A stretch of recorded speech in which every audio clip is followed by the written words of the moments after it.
Salom do'stlar, yaxshimisizlar, tushunmisizlar? Приглашение bo'yicha juda ko'pchilik yozyapti. Bugungi video приглашение polskiy, latviyskiy приглашение o'zim kelgan yo'l haqida gapirib beraman.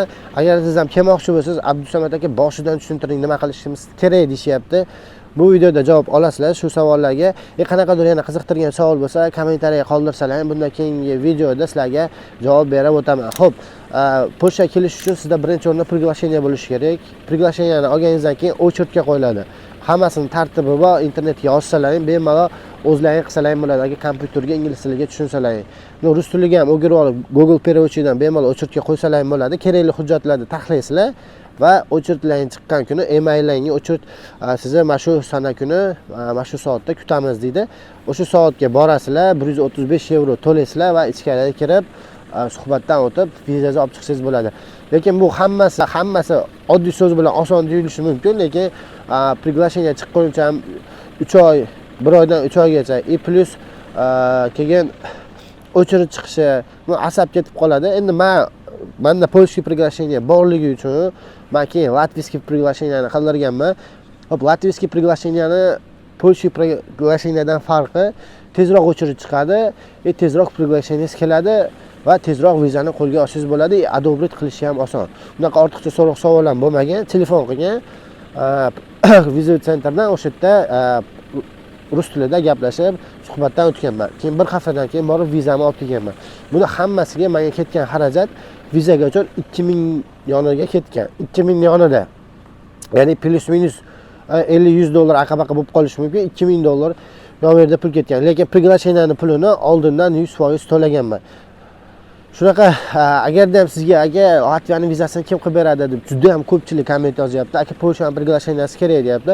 Telegramim bor, chiqadi bu yerda. Описаниеda ham zakripit qilib qo'yaman kommentariyada. O'sha yerdan o'tib Telegram kanalimdan batafsil ma'lumotni olsalaring bo'ladi. Atak Polshaga kelmoqchi bo'lganlarga tavsiya qilaman. Rossiyadan anchagina qulay, komfortniy aholisining ham bunaqa negativ fikri yo'q. Atak polskiy, latviyskiy приглашение bilan kelganingizdan keyin siz taksida ishlay olmaysiz srazi.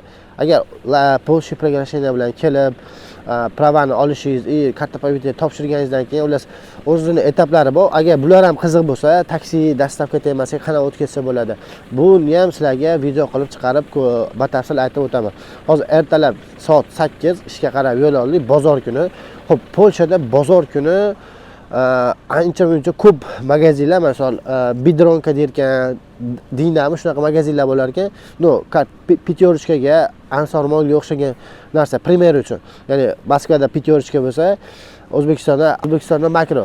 Xo'p, ular bozor kuni ishlaydi, lekin batda ofitsialniy bozor kuni dam olishar ekan.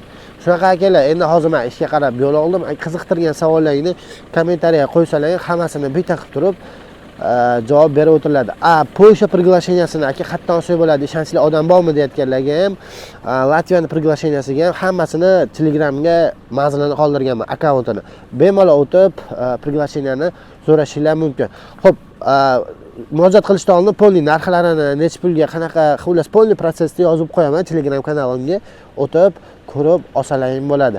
Shunaqa azizlar, o'zlaringiz ehtiyot qilinglar, yana gaplashamiz. Bir dona like va komment yozishni unutmang. Menga bu keyingi video chiqarish uchun motivatsiya bo'ladi. O'zlaringiz ehtiyot qilinglar. Men bo'lmasa ishlagani ketdim. Sog' bo'lasizlar.